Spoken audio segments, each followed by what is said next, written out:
Bom dia, boa tarde, boa noite. Sou Gabriel Marques, professor de Educação Física do Instituto Federal Fluminense, campus Quissamã, participante do Comando Local de Greve da nossa instituição e também militante do Movimento por uma Escola Popular, o MEP Sinazé.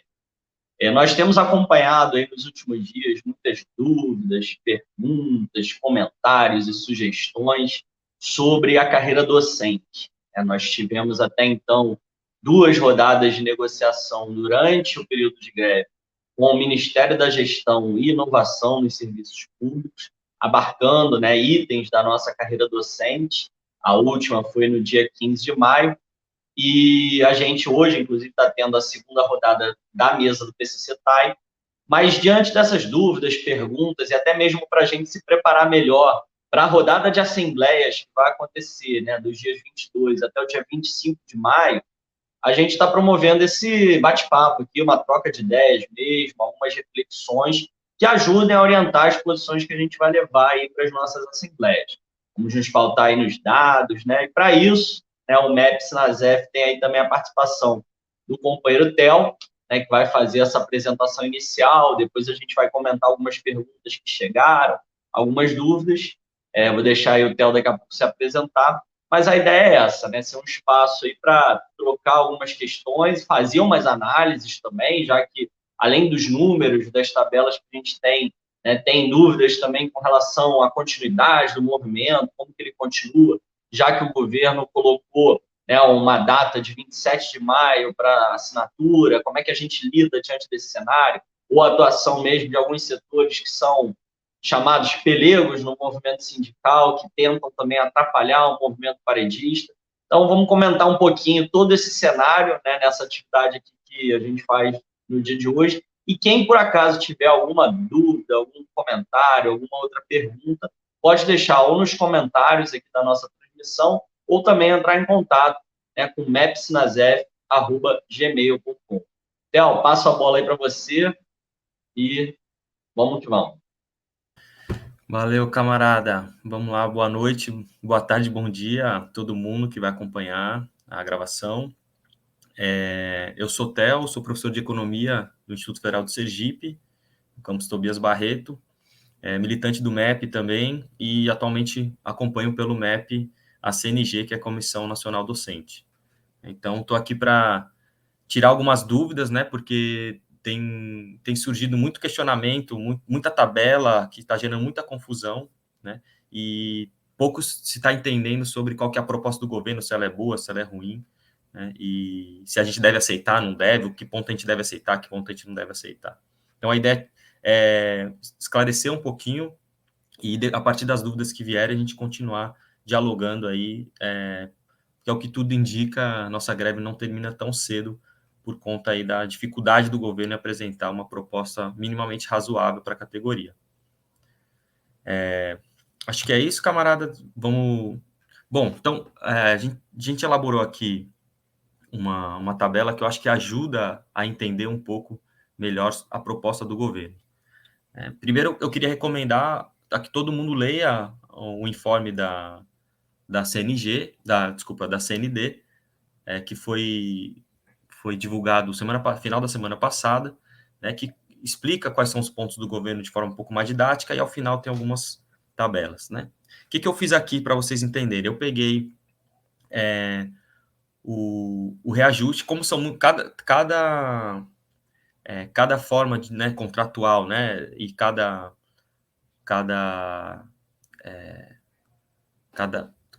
nível da carreira, nível não, cada titulação, né, tem uma tabela específica. Então fica muito confuso porque são muitas tabelas. Então eu peguei aqui a tabela dos docentes, dedicação exclusiva com doutorado, para facilitar a conta para a gente ver para essa situação específica, que se não é a maior, talvez seja a maior, talvez a gente tenha mais mestres que doutores nos IFES, né? Mas eu acho que ela é bastante...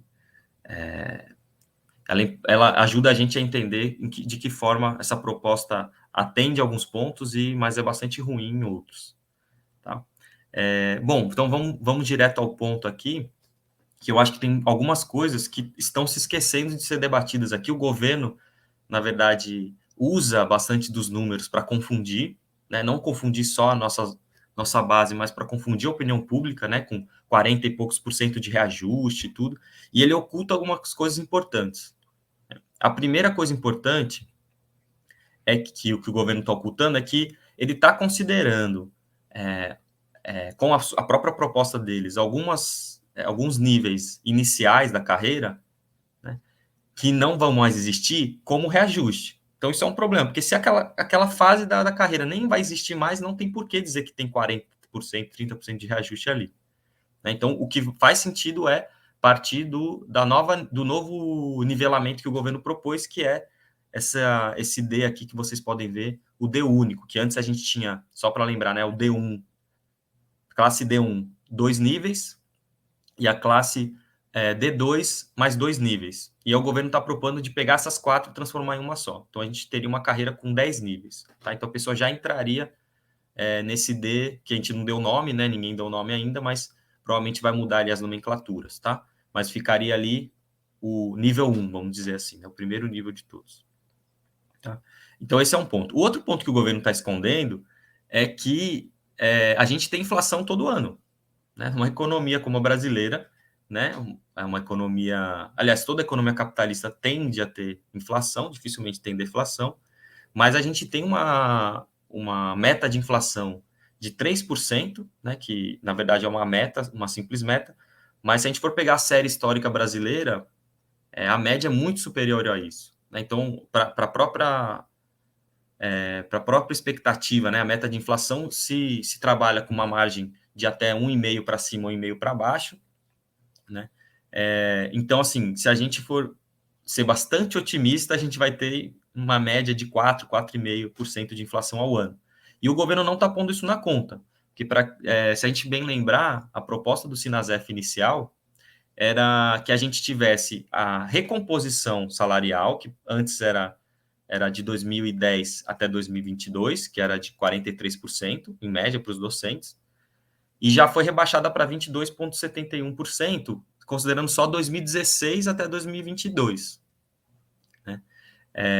Então, a gente já rebaixou, mas quando a gente rebaixou dizendo, a gente quer 22,71, mais a inflação dos períodos, porque não faz sentido a gente pedir uma recomposição dos anos anteriores e não considerar as próximas inflações. Então, qual foi o exercício que a gente fez aqui, que ninguém está fazendo até então? Né? Acho que algumas pessoas estão tentando fazer esse debate, mas ele não se tornou um debate fundamental, né, para questionar essa proposta. Eu coloquei aqui uma expectativa de média 4%, sendo bastante generoso, porque a gente sabe que uma economia dependente, subdesenvolvida como a brasileira, a tendência é a inflação ser alta.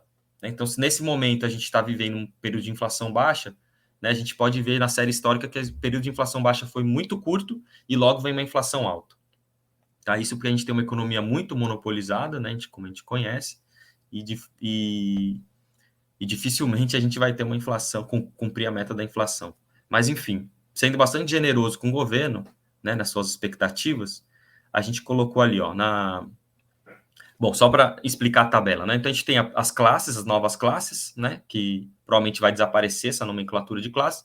Na segunda coluna, a gente tem os níveis, né, que são agora 10 níveis, tá? O governo faz o cálculo de um reajuste, né, com a proposta posta agora de 9% para o ano que vem e 3,5% para 2026, mais o reajuste pelo próprio STEP, que foi aumentado, a gente já vai mostrar essa planilhinha do STEP também, para o professor titular chega a 17,6% e para aquele ingressante chega a 12,8%. Por que eu não coloquei os níveis abaixo? Porque, como eu disse, eles não existem mais. Então, vocês vão ver que é muito mais que isso, e o governo está usando esses números para ludibriar a categoria e a opinião pública. Né? Se a gente considerar o reajuste ainda do ano passado, né, que foi de 9%, isso aumenta um pouco, né? A gente soma os 9%, coloca juros sobre juros. Então, fica 28,2% para o professor titular, por exemplo, e 29,1% lá para o início da carreira, que seria o novo início da carreira. Bom, o que disso aí, considerando as nossas perdas, significa, de fato, uma recomposição real, né, de 2023 até 2026. Para professor titular, isso significaria 10,4. Então, nesse período, o reajuste que o governo vai dar, menos a inflação prevista para o período, a gente teria um ganho real de 10,4%, né, para titular e 11,3% para início da carreira, mas vocês veem que ele vai caindo ali, por exemplo, o que seria o segundo nível da carreira, né, que hoje é o D3, N1, aumentaria seria um ganho real só de 5,2%, tá? Eu não sei se eu consigo colocar uma setinha, acho que não, mas acho que dá, a gente vai devagar, dá para acompanhar aí os números que eu estou falando, tá? Se a gente pula para a penúltima coluna, a gente compara esse ganho real que a gente teria durante o governo Lula com as perdas que a gente está reivindicando, que é recomposição das perdas de 2016 para 2026. E as perdas, assim, subtraindo o que a gente já vai perder pela inflação prevista, menos o que a gente vai ganhar em termos reais, né? Quer dizer, que a gente já perdeu, né, de 2016 em diante, isso significaria que a gente continuaria com uma perda salarial, aí se a gente for fazer uma média de provavelmente 15%, né? Pegar o professor titular, que ficaria com uma perda de 12,3%, né? E o início da carreira com 11,4%. Se a gente considerar as perdas de 2010 até 2026, que é a nossa pauta inicial, que era pedir 2010, que desde 2010 a gente tem perda, os docentes tinham 43% de perdas salariais, a gente vai ter um número assustador, né? Que até 2026 a gente ainda vai ter uma corrosão salarial, né, do professor titular de 32,6% e para o início da carreira de 31,7%, que é a nossa última coluna. Tá? Então, aqueles 43% hoje, que a gente tem hoje, né, aliás, desculpa, né, os 43% tem que tirar os 9% do ano passado, né? Mas se a gente for fazer essa conta, a gente vai continuar ainda com uma defasagem salarial de, em média, aí, uns 34%, 35%, né, em média de todos os níveis da carreira. Tá? Então, acho que essa é a primeira coisa que a gente precisa pôr em pauta, quer dizer, a gente quer a recomposição, desde que ela também preveja a recomposição inflacionária, porque, vejam, vamos supor que, como aconteceu ao longo de toda a história do Brasil, a gente não consiga cumprir a meta de 4%, né, dá 3,5% de meta de inflação, dá uma crise mundial e tal, e nossa inflação é de 8%, 9%. Então a gente vai fechar um acordo com o governo hoje, vamos supor, né, para os próximos 3 anos, ou seja, não podemos, se a gente fechar um acordo, supostamente a gente não faz greve, porque o acordo já está firmado, sem nenhum tipo de ancoragem à inflação. Então, se a inflação for 15%, a gente, né, que até, vamos dizer que sim, que até 2 dígitos, o governo ainda consegue dizer, não, mas a negociação está feita. Claro que se a gente viver um período de hiperinflação, ou que a Argentina está vivendo, isso muda. Mas se a gente viver até uns 8%, 9%, o governo vai bater dizendo, não, o acordo está feito. E aí a gente é capaz de ter um aumento da nossa perda salarial do que a gente tem hoje, a depender do que for a inflação. Tá? Então, esse é um aspecto importante da gente levar para a mesa de negociação, que é, vamos supor que a gente aceite os 9 e os 3,5, mas desde que esteja vinculado aos 9 mais inflação, 3,5 mais inflação. Né? Lembrando que o teto de gastos, né, o arcabouço fiscal, que é terrível, ele prevê reajuste inflacionário. Né? Então, isso aí a gente não está nem... É claro que a gente está lutando para questionar o arcabouço, mas mesmo o arcabouço nos permite colocar isso em pauta. Acho que isso é importante colocar. Consigo, Gabriel, ou você quer fazer uma pausa, respirar, fazer algumas perguntas? Pode concluir essa parte, depois eu, né, venho com um roteirinho aqui que tem de perguntas, né, de comentários. Tá.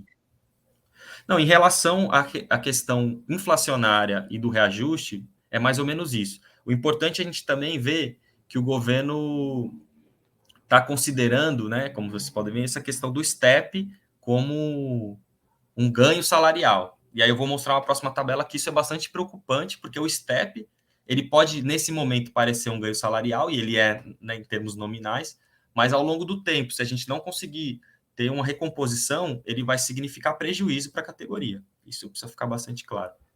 Acho que eu vou passar para a próxima aqui, que está logo acima, ó, que é bastante interessante também. Pronto, vejam, olha o que eu fiz aqui, né? A proposta, e eu trabalhei sempre com 2026, porque assim, tem a proposta para o governo, uma transição, né? 2025, 2026. Mas também você multiplica por 2 o número de planilhas, de tabelas, né? E acho que mais confunde. Vamos pegar 2026, que é o que vai ficar fechado no acordo, vamos dizer assim, né? Então, vamos lá.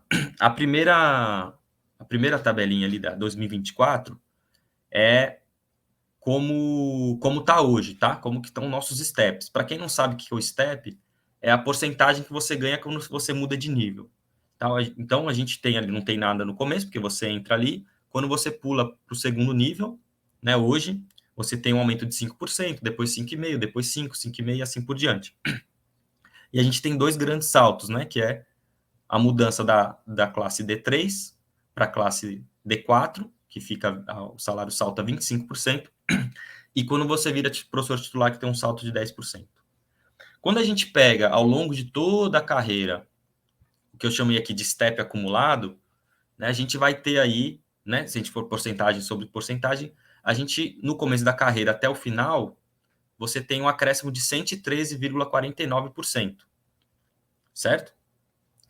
A proposta do governo, ela aumenta alguns steps e diminui, o único que diminui, na verdade, é a mudança do D3 para o D4, né, que é o de 25%, em 2026 cairia para 22,5%. Até aí não seria um problema, porque se ele repartir para a parte de baixo da tabela, tudo bem, na verdade a gente passa a ganhar uma porcentagem antes de chegar, né, no D4. Mas o que está preocupando muita gente é essa ideia do achatamento da carreira. Porque ele tirou, se a gente for ver aqui, a gente tirou 3 steps. Então, quando a gente faz um step acumulado na nova proposta do governo, ela cai, né, do começo da carreira até o final, você aumenta o seu salário em 91,41%.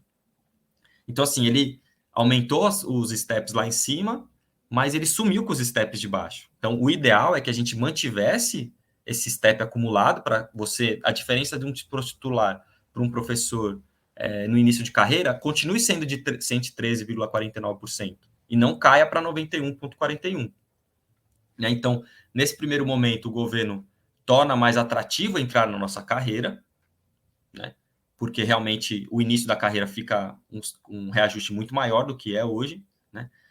Mas a gente não pode se iludir. Primeiro, porque quase ninguém está nesse momento da carreira hoje, né? Porque a gente não tem concurso há muito tempo. Então, quem está já está. Aí a grande maioria já está no D3. Imagino que. A gente não tem os números aqui, mas imagino que a maior parte da nossa categoria, né, dos docentes, especificamente, está no D3 ou no comecinho do D4. Né? Então, isso aí no longo prazo vai significar uma defasagem, principalmente que a gente sabe que a gente não tem uma database, né? Se a gente tivesse, daria uma tranquilidade, mas todo ano a gente tem que negociar, né? Tem que ameaçar greve, tem que fazer greve, e a gente sabe que tem ano que a gente não tem força. E o ano que a gente não tem força, a gente não recebe nem inflação. Tá? Então, esse step que, de certa forma, ele ajuda a gente a não ter uma corrosão salarial maior, porque a gente progride, não ganha inflação, progride, acaba progredindo, isso vai significar um prejuízo mais adiante. Tá? Então, acho que esses são, a princípio, os 2 pontos fundamentais para a gente colocar aqui, porque muita gente está reclamando, mas o D4N1 caiu de 25% para 22,5%. A meu ver, esse não é o problema principal. O problema principal é que a gente está tendo um achatamento da carreira e a gente está perdendo avanços, né, em termos salariais. Tá? Então, acho que para mim esse é o ponto crucial. E a questão da inflação que eu falei anteriormente é chave. Isso sem a gente falar dos pontos relacionados ao revogaço, né, que o governo tá empurrando com a barriga, e a 983 para a gente, que é fundamental para a gente que defende o projeto político-pedagógico do Instituto Federal, está sendo deixado de escanteio. Né, e para a gente, quem quer fazer extensão e pesquisa, né, que é o que dá sentido ao Instituto, tá ameaçado ainda. Tá? Gabriel, acho que em relação à proposta, em termos de número, para a gente não ficar caindo 1 milhão de tabelas, para a gente pegar um exemplo prático de um momento, né, uma situação da carreira, para a gente ver esses números, a gente pode simular isso para outras situações da carreira, mas não vai variar muito. Né? Então, para a gente ver que, no grosso, a gente vai perder se a gente não vincular a inflação dos anos seguintes, né? E se a gente aceitar esse step para 2026, a gente vai perder também, independente do momento da sua titulação e do seu contrato, se é 20 horas, 40 horas ou dedicação exclusiva. É isso. É isso, companheiro. Agora, então, assim, acho que a partir dessas reflexões que o Theo traz, né, a gente teria, né, primeiro, assim, o dia 27 de maio, como assina sim ou sim por parte do governo, ele já tem que ser rechaçado, né, porque com esses números que a gente vê nas tabelas, né, os próprios comentários gerais, já dá para entender que a proposta é muito ruim, né? Ela melhorou, né? Isso é interessante a gente abordar, né? Que a gente teve 2 rodadas que melhoraram, mas melhoraram assim muito aquém do que a gente tem reivindicado, né? O próprio movimento, para o caso da carreira docente, já começa pedindo, né, uma recomposição que é abaixo das nossas perdas. Quando a gente faz o pedido de 3 parcelas de 7, tantos por cento para totalizar 22 ao longo dos 3 anos, o governo até agora só ofereceu para isso 9 mais 3,5. Então, é 12,5 de um pedido de 22. Faltaria ainda 10% para a gente chegar ao que foi solicitado, né? E mesmo assim, a gente ainda está solicitando abaixo, porque o Theo colocou aí a questão da inflação que vai acontecer também no próximo período. Então, assim, só isso já demonstra que, assim, no mínimo, o governo precisa nos receber para mais uma rodada de negociação do MGI. Essas propostas que você apresentou aí, a gente tem vários caminhos, né? O governo pode oferecer, né, uma proposta que pense, né, a aglutinação da inflação do próximo período, e aí seria esse compromisso, né? Chega a 9% de janeiro de 2025, chega a junho, né? Ver aí qual é o cálculo da inflação ao longo dos últimos 12 meses, e aí aumenta também em relação a essa questão inflacionária. E a outra possibilidade que você coloca aí, acho que é importante a gente levar também para as assembleias conversarem, é essa tabela que mostra, né, a segunda que você colocou, que entre o novo início de carreira e o final, a gente está cerca de 20%, né, 91 para 113, dá mais ou menos 22% abaixo do que a gente poderia. Então, assim, algo que a gente pode questionar é por que tem que fazer a diminuição do step que está ali dos 25%. Então, mantém os 25%, que aí, mantendo esses 25%, quanto que ficaria? E aí a gente pode trabalhar com esses cálculos para voltar, porque é isso, o governo faz uma jogada que é atraente, está correta do ponto de vista das nossas reivindicações, que é chamar, né, priorizar o início de carreira, atrair, né, professores e professoras para a rede. Acho que isso está correto. Agora, é possível fazer isso sem necessariamente retirar, né, do que são as pessoas que já estão mais tempo. E aí, eu acho que essa terceira rodada tem que negociar nesse sentido. Não dá para chegar, é isso que está colocado aí e vocês aceitam nesse momento. Então, né, acho que os dados aí de orçamento, depois você pode abordar um pouco mais também, apontam, né, são dados superavitários, então a gente tem tido arrecadação, né, que dá conta, né, de fornecer uma realidade melhorada para o conjunto do corpo docente, né, então acho que é interessante a gente trazer isso. E por fim, Theo, acho que nesse ponto também para as nossas reflexões, quando o governo ele faz esse processo de negociação, amarrando, né, 3 anos, e sendo que, reforçando, está colocando 0% para 2024. A gente tem que lembrar isso. O governo não mexeu uma vírgula, né, um décimo para melhorar 2024. Está jogando tudo só para 2025. Então, ele coloca 2025, 2026, 2024, 0, e 2023, o nosso reajuste de 2023 é da lei orçamentária anual de 22. Então, assim, é do governo anterior à lei orçamentária. É importante dizer isso. Então, o governo sairia, né, de um processo de negociação apresentando apenas 12,5% de reajuste, tendo inflação para frente e tentando amarrar a categoria para não fazer movimento de lutas até 2026, até o final do mandato. Então, assim, 12,5% para esse cenário que a gente apresentou é muito baixo. É muito baixo. Então, assim, o governo não fez nenhum esforço entre a primeira e a segunda reunião para se aproximar dos 22% que a gente está pedindo de reajuste linear. Então, assim, é uma distância que é muito grande, levando em consideração que o governo não está dando reajuste 2024 e levando em consideração que ele amarra até o final do mandato. Então, é, diante de todas essas argumentações, né, é muito complicado que ele queira forçar a barra, né, para que a categoria aceite essa proposta que está colocada na mesa. Né? Eu acho que do ponto de vista econômico, a gente vê que não é uma proposta boa para o corpo docente. Por mais que a gente tenha conseguido algumas pequenas melhorias, e isso fruto da mobilização, fruto da greve, ainda é muito pouco. E aí, Theo, só para... Acho que tem muita gente que está participando pela primeira vez também, né? As pessoas não sabem também como é que foi feito esse processo de construção, que o sindicato ele tem uma proposta de carreira. Né? A gente construiu isso, principalmente aí ao longo do ano passado, né? E aí comenta um pouquinho também para as pessoas saberem e procurarem participar nas suas sessões sindicais, no próprio Sinasef Nacional, como que foi, né, essa construção coletiva da proposta de carreira, e você é um dos integrantes da Comissão Nacional Docente, como que é também para fazer parte da CND, né? Falar um pouquinho aí, porque a gente está vivenciando uma luta salarial, uma luta pela carreira, uma luta pela recomposição orçamentária, e a entidade que organiza isso, é uma entidade, né, que representa dezenas de milhares de trabalhadores, tem um funcionamento. Então, a gente quer que mais pessoas cheguem também para participar aí desse funcionamento, né, e acompanhar, que isso vai fortalecer cada vez mais, né, as nossas pedidas. Certo, Gabriel, isso é importantíssimo mesmo. Porque, vejam, a proposta que a gente apresentou ano passado para o governo, né? Porque, para quem não sabe, a gente fala na próxima, que seria uma terceira mesa de negociação, porque até então a gente tinha tido 3 mesas já de negociação, que o governo reabriu, e só que a gente chama de mesas de enrolação, porque o governo não trazia nenhuma contraproposta, sendo que a gente já, né, na segunda mesa, a gente já apresentou uma proposta, mas cada entidade estava apresentando a sua, e depois a gente vai dialogar com antes para apresentar uma proposta. Então, como funcionou esse processo?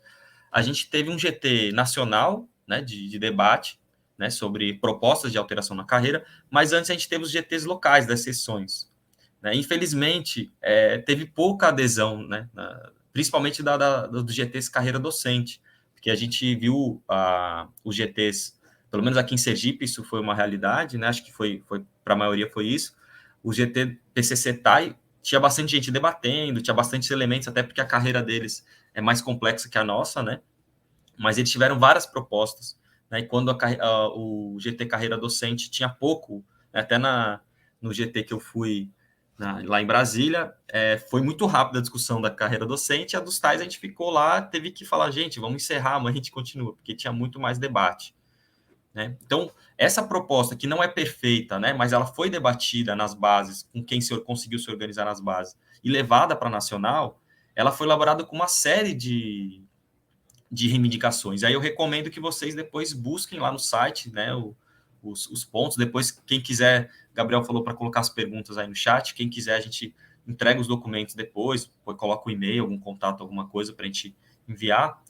Mas acontece que, quando começa a negociação de fato, primeiro, quando começa o contato com o Andes, a gente já começa a rever alguns pontos, porque o Andes é favorável a algumas coisas que a gente colocou, né, outras não. Então, para chegar num certo consenso, a gente foi dialogando. Quando na terceira mesa o governo deu uma espécie de ultimato, dizer, ou vocês apresentam uma proposta só, unitária, ou não vai ter como dialogar. Então, a gente sentou com o Andes, né, porque o pseudo-sindicato, né, que é o PROIFES, a gente não faz sentido nenhum dialogar com eles, porque a gente sabe qual que é a função que eles cumprem num processo de negociação, só estão ali porque o governo quer que eles estejam para assinar um acordo no momento em que a greve esteja mais fraca, né, e que a gente não consiga mobilizar para manter a greve, que eu acho que não é o momento.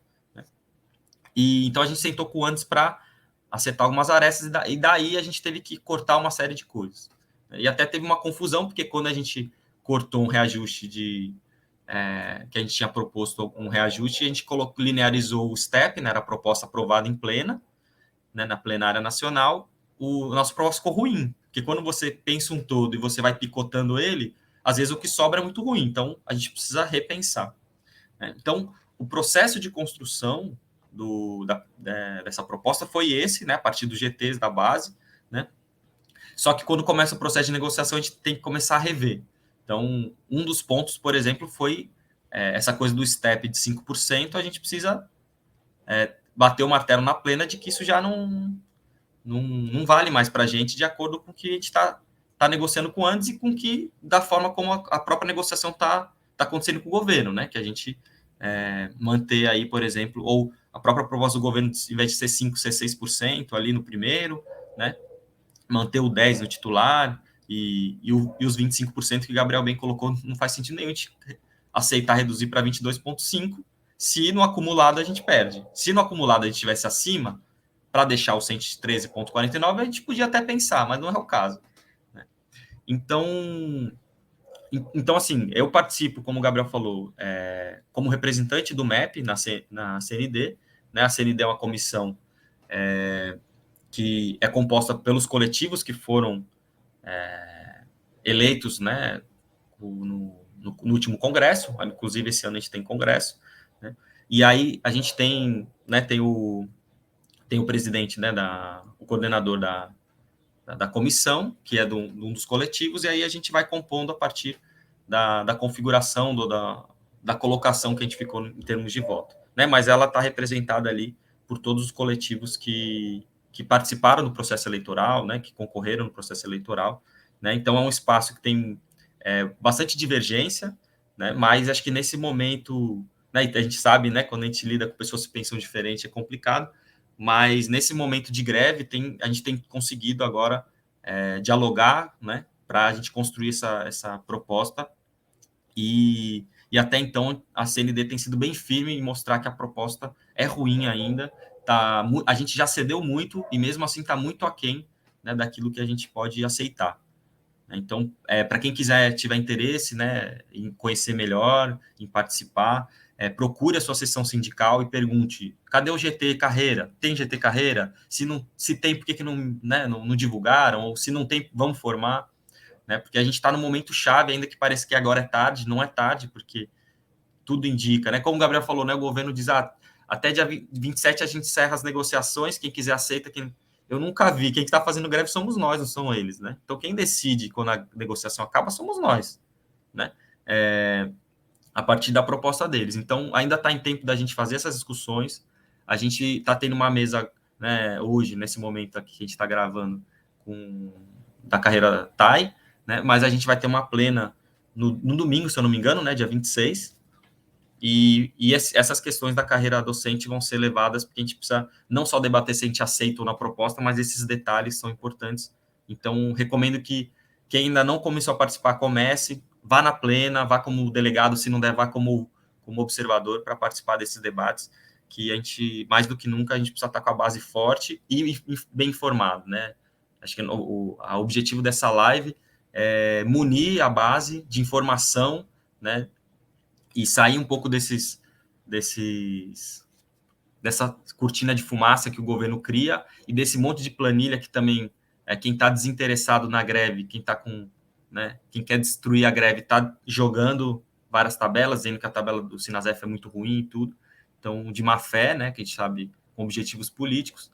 Então, se intere, se informe, leia os documentos, mande dúvidas, né, para a gente estar cada vez mais forte, chegar no dia 27 e falar para o governo: essa greve cresceu de lá para cá e é bom vocês negociarem, e ninguém vai assinar esse acordo, por enquanto. A gente tem uma realidade aí de 550 unidades, né? Então, mais de 80% da rede aderindo, é a greve mais forte, né, da história do Sinasef, uma unidade bacana. Mas, assim, o Theo tocou em elementos importantes, porque por mais que muita gente participe nesse contexto da greve, vá às reuniões, às assembleias, fora de greve também há vida sindical, né? Há grupos de trabalho, há assembleias, e nessas assembleias, né, fora do período de greve, elas são assembleias que só quem vota são as pessoas que estão filiadas e filiados, né? As pessoas que estão filiadas ao sindicato. Então, é muito importante que você se filie à seção sindical para poder votar na direção, para poder ser eleito nos espaços, para ir ao Consinasef. Inclusive, né, essa proposta da carreira, ela foi amplamente debatida em 2023. Então, muita gente pôde participar, acompanhar. Muitas vezes a sessão manda e-mail na mala direta aí do seu e-mail institucional. Tem as redes sociais hoje em dia também para acompanhar, Instagram, Facebook. Então, é importante que mais pessoas participem. Quanto mais pessoas participando, mais força a gente vai ter. Inclusive, né, muita gente tem feito os abaixo-assinados para dizer que só o Sinasef e o ANDES respondem pela carreira docente nessa negociação, né, para evitar, nem vou citar, né, esses sindicatos peligros que tentam atrapalhar a luta, mas, assim, se toda essa galera que está assinando, né, um documento virtualmente estiver filiada ao Sinasef, no caso do ISIEF, e ao ANDES, no caso dos docentes, a nossa força vai ser demonstrada na prática. Então, é um chamado aí, né, para se filiar e participar do cotidiano do sindicato, né? E é isso, a Comissão Nacional Docente, né, ela tem representação hoje de todas as chapas que participaram do último Consinasef, né? Então, vai mudar um pouquinho no próximo, né, porque a gente teve uma mudança estatutária, então tem que ter uma quantidade mínima de votos, né, para poder compor os espaços, mas é importante chamar, né, para estarem aí nas atividades e se engajarem no cotidiano do sindicato. Theo, outras perguntas que apareceram assim bastante também nos grupos de WhatsApp, muita dúvida, né? E às vezes algumas coisas assim que matematicamente tem certos equívocos, né? Para a gente explicar melhor, né? Primeiro, assim, a gente já demonstrou aqui que a nossa avaliação é que a proposta, no geral, ela é muito ruim, ela é muito abaixo do que a gente pediu, tá? Mas a gente tem que aparar também algumas arestas para a gente qualificar a nossa intervenção. Não dá para dizer, é muito ruim porque aconteceu tal situação, que não é. A gente tem que ser condizente com o que veio aí no documento. Então, assim, algumas questões. Em relação à proposta dessa segunda rodada com o MGI, há alguma perda salarial? Né? Alguma das letrinhas, né, letras e números da nossa carreira, tem perda salarial ou não tem um ganho, né, tão significativo quanto outros? Né? Acho que é importante dizer que o termo perda salarial, ele quer dizer algo, né, que é específico. Né? Então, acho que a gente tem que tomar cuidado com esse termo. Outra coisa, o reajuste linear, em todas as nossas greves e movimentações anteriores, inclusive 2023, que não teve greve, mas teve reajuste, nós tivemos, né, a conquista de reajustes lineares. O reajuste linear é a forma mais adequada para se contemplar uma carreira que é muito diversificada? Por que eu pergunto isso? Né? Porque toda vez que a gente conquista um reajuste linear para toda a categoria, e a gente está vivenciando isso agora também nessa negociação, que tem um percentual diferente, por exemplo, para um bloco dos técnico-administrativos, toda vez que vem o reajuste linear, quem tem os maiores salários, quando chega no valor absoluto do aumento, ele é um valor absoluto que é muito maior do que quem está no início de carreira com os salários mais baixos. Então, toda vez que a gente teve os reajustes lineares, né, ao longo dos últimos anos, os salários mais altos ficaram ainda mais altos do que os salários mais baixos. Né? Então, assim, a lógica que está colocada de ter uma melhoria para o início de carreira, né, uma melhoria um pouquinho melhor do que o final da carreira, ela é uma tentativa de diminuir essa disparidade que acaba acontecendo. Então, assim, comentar um pouquinho dessa lógica, porque, assim, se a gente colocar no montante, por exemplo, a gente está vendo aqui o percentual que a tabela do governo colocou, coloca lá, início de carreira, cerca de 31%, que seria, né, isso incluindo os STEP, que depois eu quero comentar um pouco sobre isso também. Mas o percentual em cima de 30% em cima de um salário, que é, às vezes, metade do que é o salário do final, em valor absoluto, ele é praticamente igualado. Não vai ser um aumento que é diferenciado, digamos assim. Vou tentar explicar melhor, porque essa parte realmente é mais complicada. Mas se eu boto, assim, 30% em cima de quem recebe um salário de 10 mil reais, né, o montante daquilo vai ser o quê? 3 mil reais. 30% em cima de 10 mil, então ele vai ter um aumento ali absoluto naquela situação de 3 mil reais. Mas se a pessoa que recebe 20 mil reais, né, tem um aumento que é um aumento de 15%, né, o aumento dessa pessoa vai ser também os 3 mil reais, certo? Então, a gente teria nessa lógica, né, de reajustes diferenciados em termos percentuais, um valor muito parecido quando é um montante. Só para tentar dialogar, com alguns comentários falam assim, o salário de quem está no início da carreira vai acabar ficando maior do que quem está no final da carreira. Não é assim que funciona, né? Então, se você puder abordar um pouquinho esses tópicos e dúvidas que apareceram, manda ver. Bom, vamos lá. Primeiro, sobre a questão do se há perda salarial. Não, da proposta do governo para o que é hoje, não há perda salarial em nenhum nível, né? O que acontece é que da proposta da quarta mesa, contra a proposta do governo da quarta mesa para a última mesa, que foi a quinta, alguns níveis ficaram abaixo, porque a princípio tinha ficado muito alto o reajuste para quem estava no topo da carreira e mais baixo para quem estava na base. Né? Então, o que acontece? Se você comparar a proposta do governo anterior a essa nova, vai parecer que está perdendo salário, tá? Mas assim, se a gente, só em alguns níveis, tá? Porque eles fizeram isso que Gabriel está falando de tentar distribuir melhor, né? Dar mais reajuste para quem está na base. Né? Bom, essa ideia de você ter um ganho salarial ao longo da carreira é uma lógica do próprio plano de carreira, né? A ideia é incentivar que você permaneça naquela carreira. Então, faz sentido que você vá progredindo e que, por exemplo, que docente que não quer chegar no nível D4, né, que tem um reajuste de 25%. Então, o grande objetivo de todo docente hoje é conseguir cumprir aí seus 12, né? Dependendo de onde você tiver, 12 anos de instituto, para você conseguir progredir, dar esse salto na carreira. Tá? Mas, ao mesmo tempo, a gente tem, às vezes, um fosso muito grande. E como o Gabriel falou, esses reajustes lineares, eles vão aumentando ainda mais esse fosso. Então, acho que, pelo menos, eventualmente, a gente tem que ter um reajuste diferenciado para poder ir diminuindo esse fosso. Né? Eu acho que, não sei se é nesse sentido que você está perguntando, mas acho que faz sentido, porque senão você torna uma defasagem muito grande. Né? Mas por que o governo deu um reajuste muito maior para quem está na base? Né? Porque a gente fica, com a nova Previdência, a gente vai ficar muito mais tempo como titulado ou como D4, né? Para quem não quiser ser titular, não puder ser titular. Por exemplo, quem não tem doutorado hoje, a princípio isso não mudou na proposta do governo, né? Mas quem é titular precisa de doutorado, precisa, né, fazer uma tese ou então fazer um memorial, né? E então, assim, a gente vai ficar muito mais. Então, é muito mais barato para o governo dar um reajuste maior para quem está na base, que vai ficar um pouco tempo, do que pensando nas contas públicas, que essa é a preocupação, né, dos gestores, né, dos gestores liberais em relação aos gastos do governo, de, no futuro, ter uma responsabilidade fiscal e não aumentar muito. Né?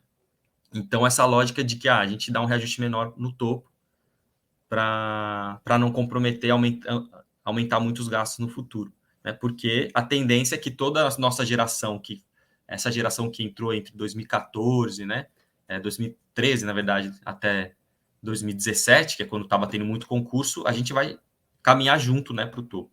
E hoje a gente está mais ou menos no meio da pirâmide ali.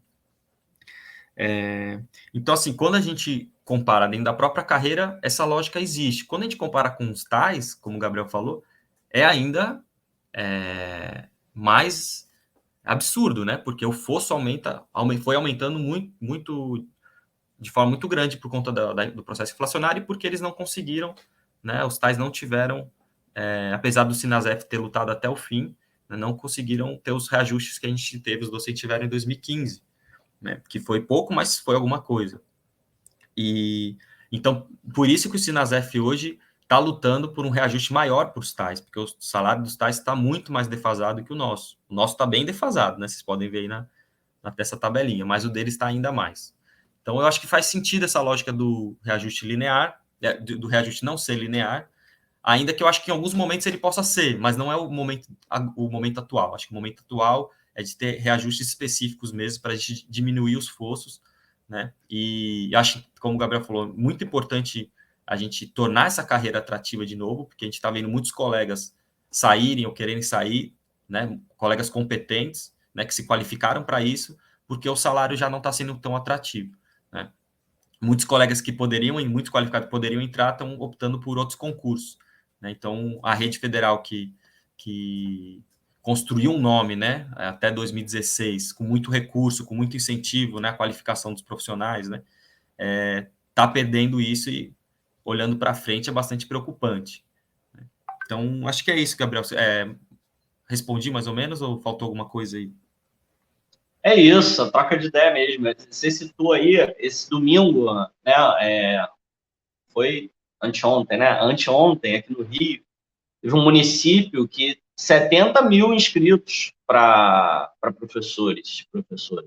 E o salário inicial é um salário maior, né, do que o salário, né, da rede federal, né? Então, a gente tem essa realidade, né, em várias localidades, inclusive colegas EBTT fazendo, né, essa prova, né, porque é isso, quem está, né, no início de carreira, em relação ao salário do município de Maricá, que foi a prova, está mais vantajoso, né, trabalhar no município de Maricá.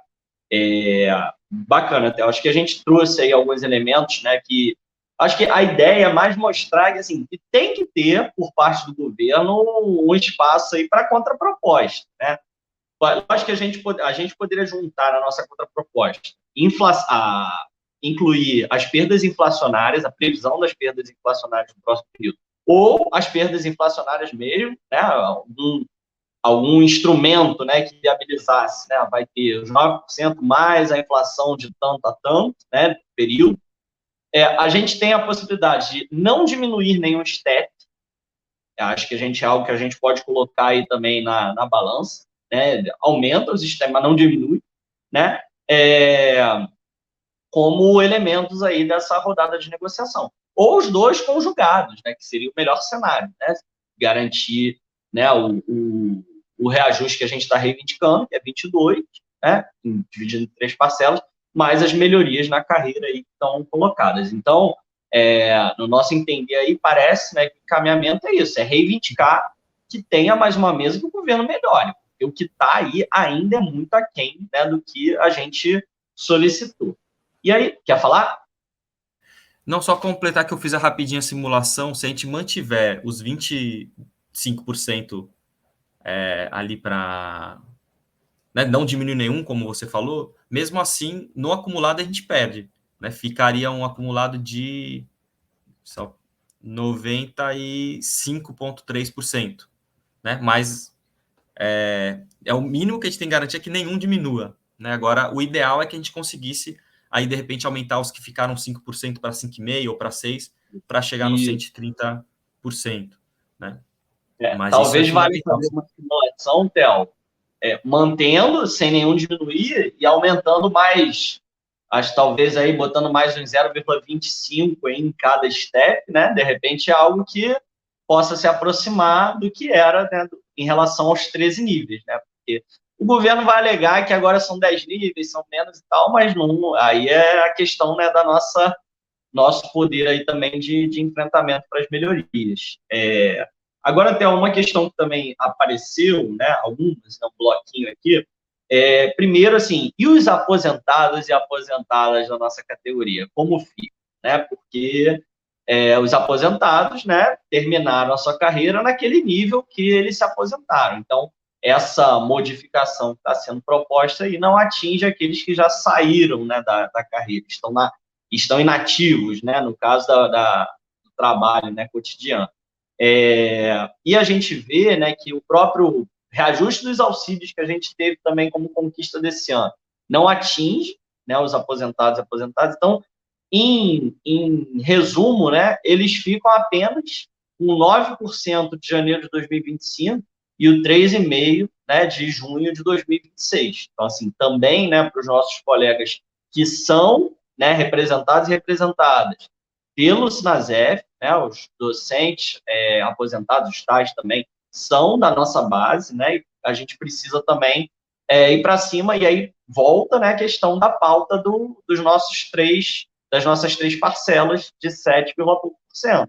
Porque nessa realidade que está colocada aí, nesse anúncio que o governo propagandeia, inclusive botando lá o valor do nosso salário em final de carreira para jogar a opinião pública contra a greve, não atinge, né, os aposentados, muitos desses percentuais que eles estão colocando. O percentual para aposentado ficaria só em 12,5%. Né? Então, é algo aí para a gente batalhar também pela melhoria desse reajuste.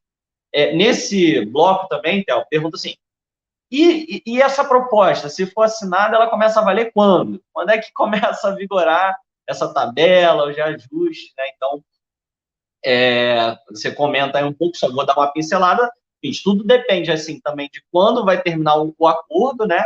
A tramitação disso, né? Que tem que passar pelos trâmites jurídicos e legislativos para ser, né, tudo sancionado. Né? Então tem uma duração, mas, né, em princípio aponta-se para janeiro mesmo, né, de 2025, já que as tabelas que o governo colocou no PDF da segunda mesa já colocam esses valores, né, de acordo com a remodelação aí da tabela, né, e dos percentuais. E, por fim, Théo, uma coisa que também é interessante aí, que não sei se surgiu nos grupos onde você está, né, no WhatsApp e tal, mas, por exemplo, quando o governo junta, né, o D1 e o D2, né, e diminui o que seria, né, ali seriam, não lembro, 7 anos em 3, é isso? Eu não lembro. Antes eram... Aí depois você complementa aí. Quando ele junta o D1 e o D2 de antigamente, né, uma classe única durando 3 anos, muitas pessoas colocaram assim, poxa, na minha época não era dessa maneira. Aí achando até um pouco de injustiça e tal, não sei o quê. Será que seria viável para a CND avaliar a possibilidade de dar um salto maior para aqueles que estão na carreira nativa? Então, levar em consideração essa diminuição para, por exemplo, hoje quem está no D33, diante dessa diminuição, né, do tempo inicial, já saltar para o D41, por exemplo, será que seria algo para a gente colocar também na mesa de negociação ou isso se tornaria inviável do ponto de vista da lógica da carreira? Então, Gabriel, eu acho que, assim, na prática, isso que o governo está propondo, ele já acontecia na aceleração, né? Então, assim, hoje, a gente entra como D1, N1, né? Aí, 2 anos depois, você vira D1, N2, e se você, depois, no terceiro ano, quando acaba o estágio probatório, se você tem mestrado ou doutorado, você já pula para o D3, N1. Então, assim, o que você demoraria 3 anos hoje, você vai passar a demorar só 2. Então, assim, na prática, isso o governo está propondo não muda muito. O que muda é que você, ao invés de ficar 3 anos para ganhar um salário melhor hoje, você demoraria 3. Então, você demora 3, agora você já entra ganhando. Então, assim, valorizou quem está entrando, porque são 3 anos ganhando um salário de um D3 N1, mas em termos de espera para acelerar, para quem já está na carreira e fala, pô, mas eu demorei para conseguir, só se a pessoa não tinha nenhum mestrado, que eu acho que que são casos, são uma grande minoria, né, dentro do IFE. A grande maioria tem mestrado. Então, ou então fez o mestrado ao longo desses primeiros 2 anos, né, para justamente poder progredir muitas vezes. Então, eu acho que pode ser colocado em questão de pensar uma outra aceleração, uma nova aceleração, mas eu acho que na prática, a princípio, a não ser que alguém questione mesmo, falar, não, minha situação é essa específica, a gente encontre mais casos, mas a princípio não muda tanto, tá? Essa é a minha visão. Bom, acho que as outras questões que você já colocou aí também, em relação aos aposentados, eu acho que seria uma grande derrota a gente sair dessa greve, mesmo com algumas vitórias, se a gente deixasse os aposentados na mão, né? Porque os aposentados, como você falou, não têm o auxílio, vão receber um reajuste linear, né? E 0 para esse ano. Né? Então, teria que esperar ano que vem para ter um reajuste. E também o entendimento de, claro, como você falou, tem o trâmite, né? O governo apresentou uma proposta, mas não tem nada protocolado.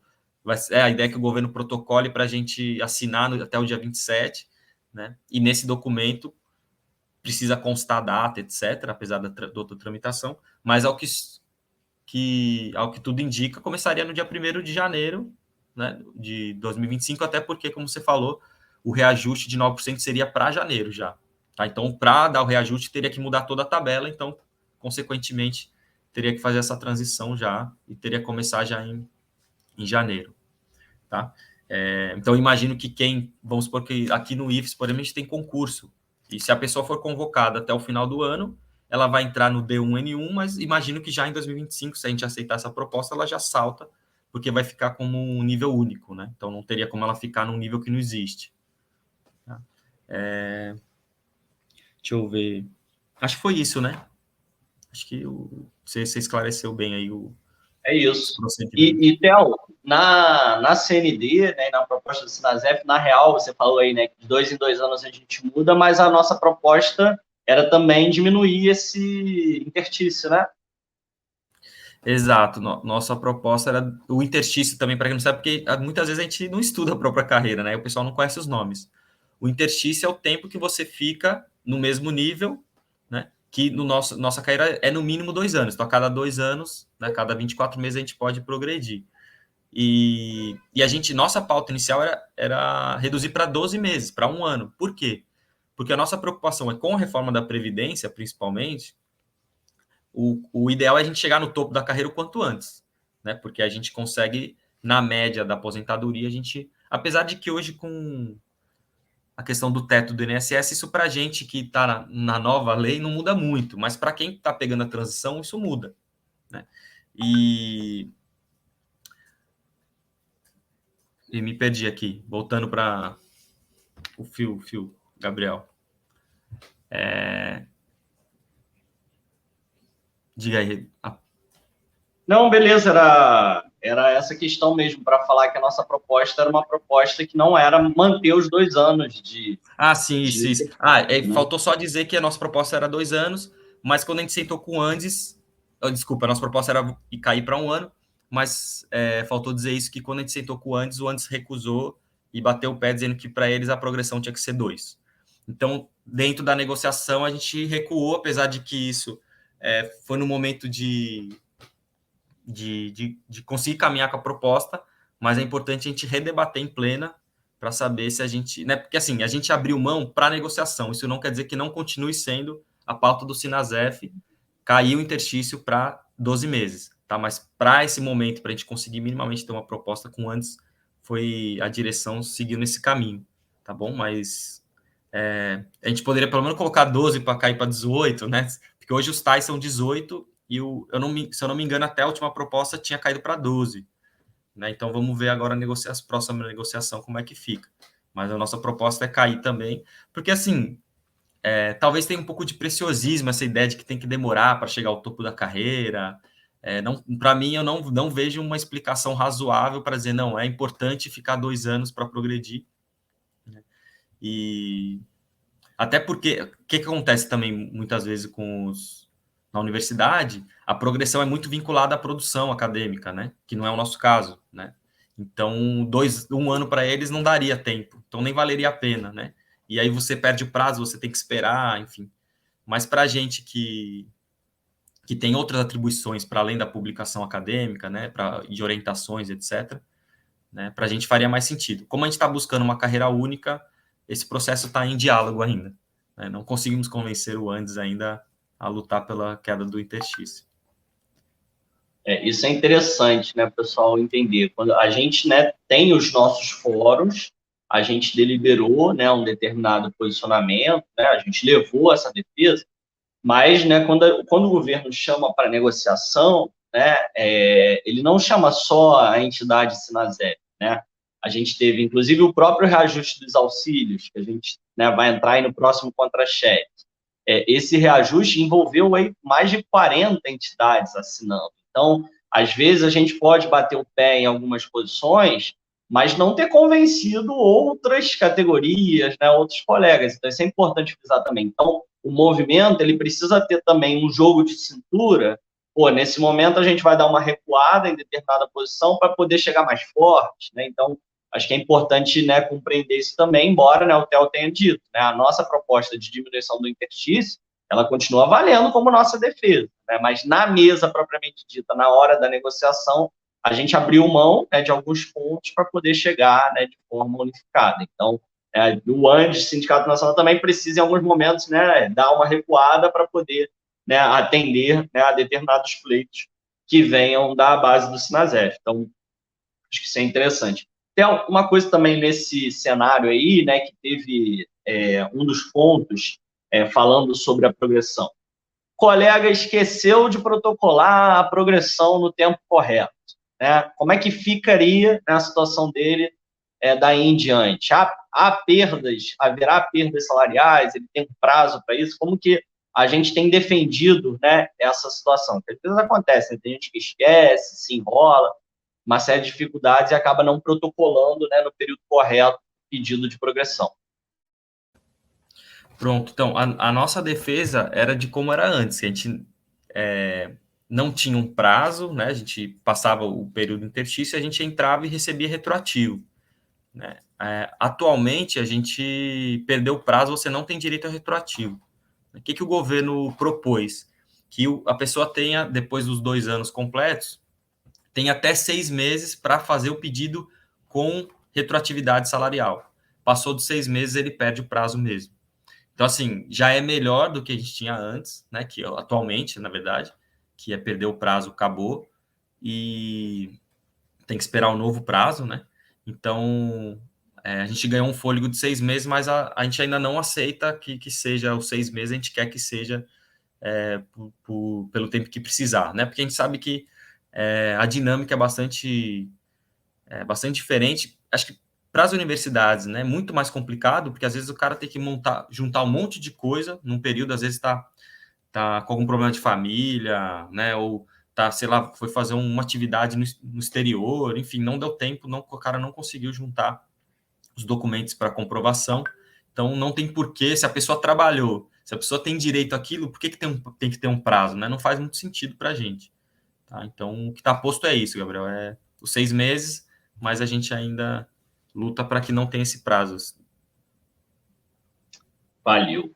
Bom, Theo, acho que depois de deixar aí um tempo, se você quiser comentar algo mais, alguma outra questão que você lembre que seja importante reforçar, mas, né, explicar aí um pouquinho, né, para quem já assistiu até agora, né, vocês estão acompanhando aí que o governo está colocando, né, dia 27 de maio como um limite para a gente, né, assinar essa segunda proposta, né? A gente estava fazendo essa conversa enquanto já começou a mesa do PCC-TAI, então daqui a pouco teremos elementos também dos TAIs para avaliar, e é muito importante esse calendário, né? De amanhã, dia 22 de maio, até dia 25, sábado, né, ou mais até sexta-feira, as sessões sindicais devem realizar as suas assembleias, né? Acho que a gente tem que avaliar. Da mesma forma como a gente avaliou a primeira rodada, que foi amplamente rejeitada, acho que foram só 2 votos a favor na nossa plena, né? Todos os demais, né, rejeitaram. A gente tem que avaliar, não adianta, né? A categoria precisa avaliar. E quem decide, né, sobre aceitar ou não, continuar ou não o movimento paredista, são as bases, né? O nosso funcionamento enquanto sindicato é dessa maneira. A Assembleia discute, a Assembleia vota, a Assembleia delibera. E aí, cada sessão sindical, nós somos 91 sessões sindicais, cada uma tem direito a 2 delegados. Então, a plena vai ter 182 participantes delegados no máximo, né? É isso, se eu não calculei errado aqui. 182 participantes no máximo. Então, desses 182, a posição que for, né, a vencedora é a posição do sindicato. Às vezes a pessoa fala, mas o que o sindicato acha?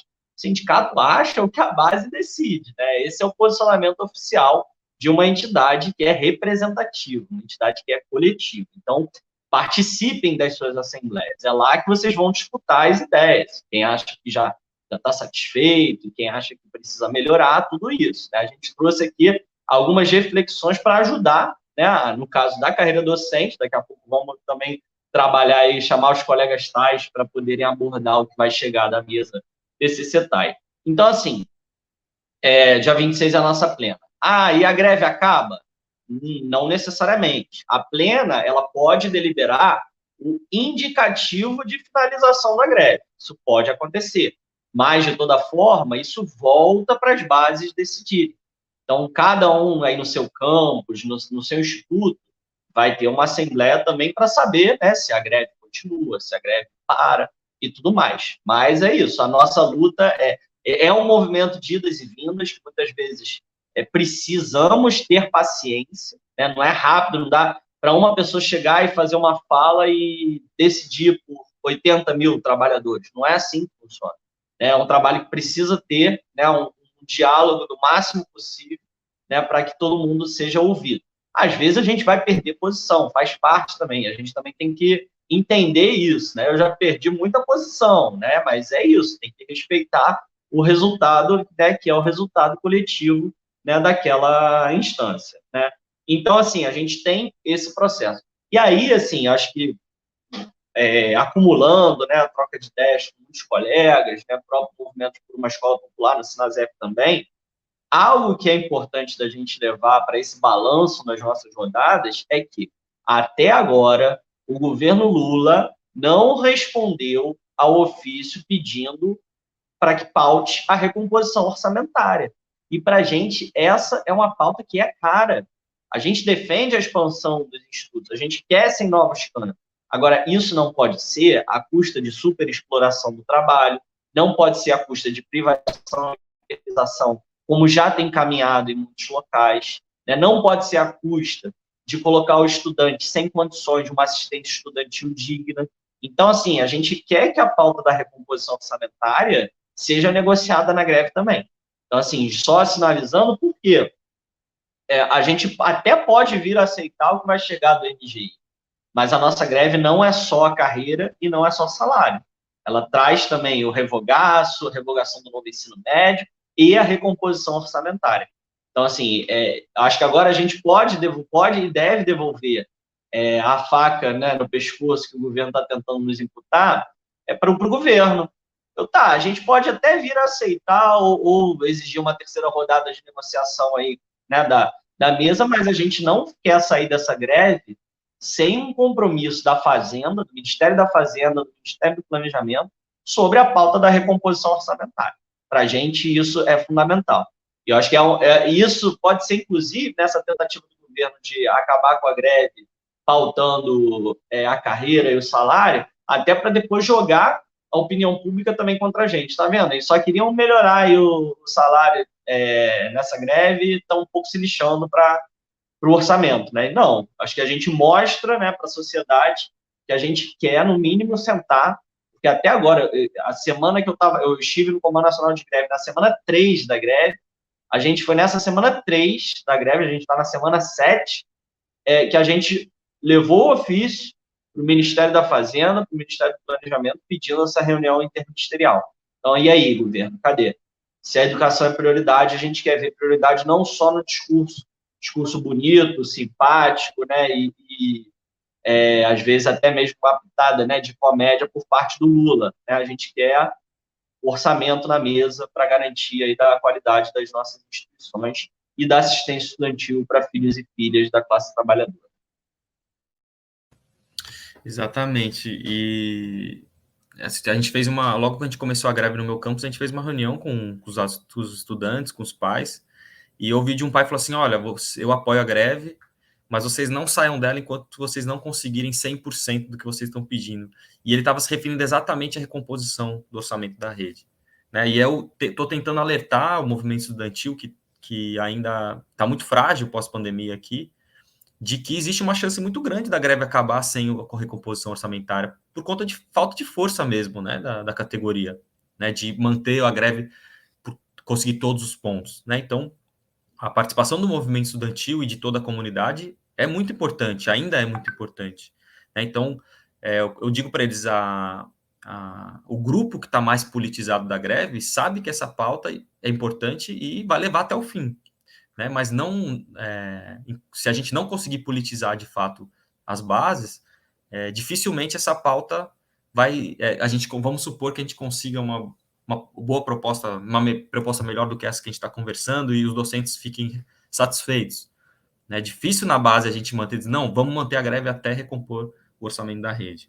Então é importante a mobilização de toda a comunidade acadêmica, né? E só um fato curioso, né? Bom, primeiro que o governo anunciou também com um monte de fogos de artifício de que o MEC teria liberado 347 milhões de reais a mais para a educação, né? Então, se trata de um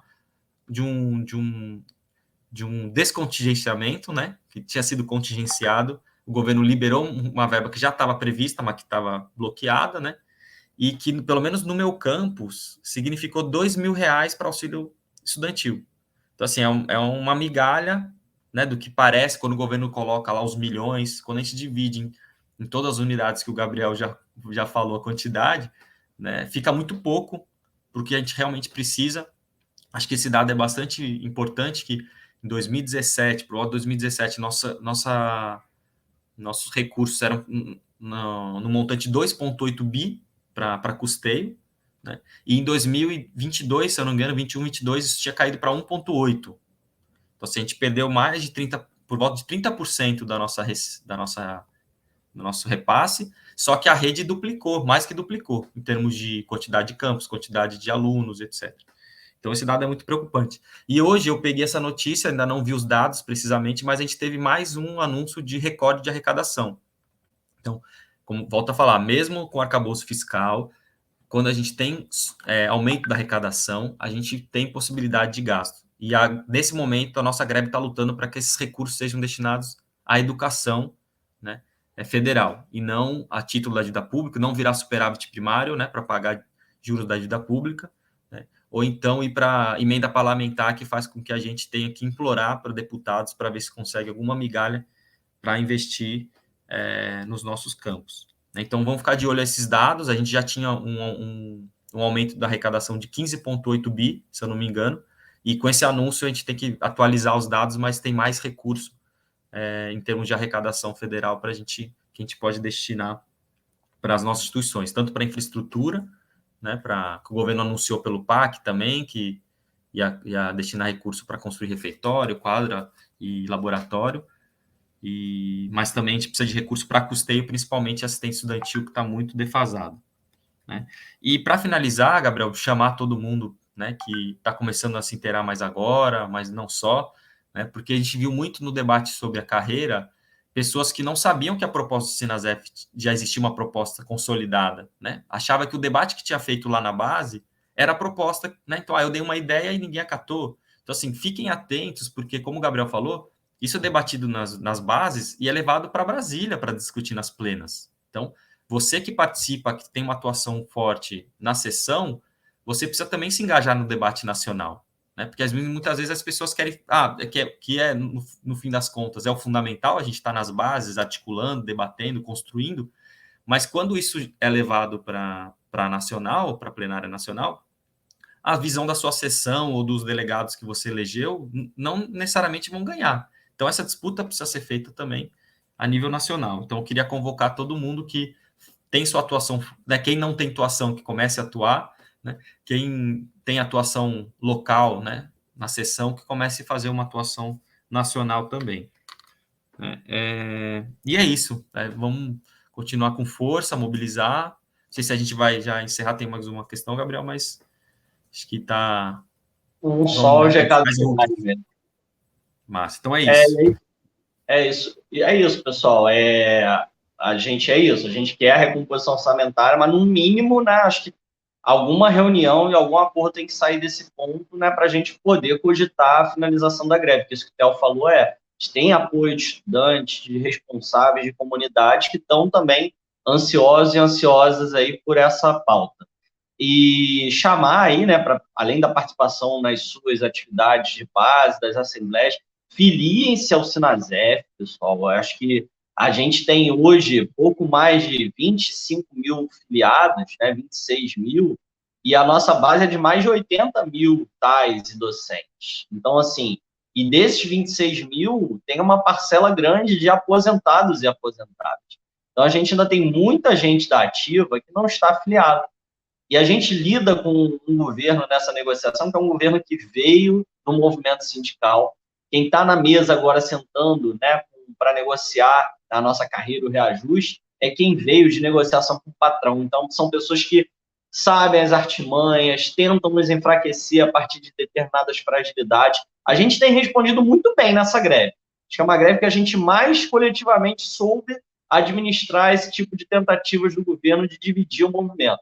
Mas um dado que é relevante é, vocês estão vendo que está aumentando a sindicalização do Sinasef, mais pessoas participando, é um instrumento para a gente mostrar que a gente está fortalecendo, né? E a gente também consegue mais estrutura de botar uma propaganda no rádio, de botar uma propaganda no jornal, de ter, né, uma caravana com mais pessoas participando das atividades em Brasília, né? Botar as coisas lá em Brasília são custos altos também para a gente fazer mobilização quando a gente sai com ônibus do Rio de Janeiro, lá de Aracaju, né? Enfim, a gente tem, né, um gasto significativo. Então, quanto mais filiados e filiados, mais força a gente vai ter. E nós, do Movimento por uma Escola Popular no MEP Sinasef, nós queremos, para além das pautas econômicas, também pautar a perspectiva de escola popular, uma escola que seja cada vez mais factível, cada vez mais suficiente, né, para filhos e filhas da classe trabalhadora. Nós queremos construir, né, uma escola que seja includente, que consiga abarcar, né, aí respeite as diversidades, né, que combata os diversos tipos de preconceito. Então, nós chamamos também para que venham conhecer o MEP Sinasef. Depois dessa greve, a gente vai fazer também uma atividade aí mais de apresentação. Quem quiser nos conhecer, siga aí no Instagram, MEP Sinasef, página no Facebook, MEP Sinasef, e se inscreva aí também no nosso canal, né, para ajudar aí a compartilhar os vídeos, né, e participar também de futuras ações. Tá? O MEP hoje ele tem 4 integrantes na diretoria nacional do Sinasef. Nossa diretoria nacional são 27 pessoas, né? Então, estamos aos poucos caminhando aí para, né, ter uma representação cada vez mais ativa, que seja, né, de diálogo com as bases, né, e não apenas de dirigismo, né, de falas messiânicas. Nós queremos ter um movimento vivo e fortalecido do movimento sindical em diálogo com as comunidades escolares, né, com responsáveis, com estudantes, uma escola que seja viva, forte, né, e vinculada aí aos interesses da classe trabalhadora. É um projeto de sociedade também. Então, te agradeço quem assistiu até aqui. A gente está à disposição aí para seguir dialogando, né? São muitas atividades, vocês estão acompanhando, mas se organizar é muito importante, né? Então, a gente faz esse chamado também para conhecerem e futuramente queremos, né, cada uma de vocês também militando pelo MEP Sinasef. É isso, Theo.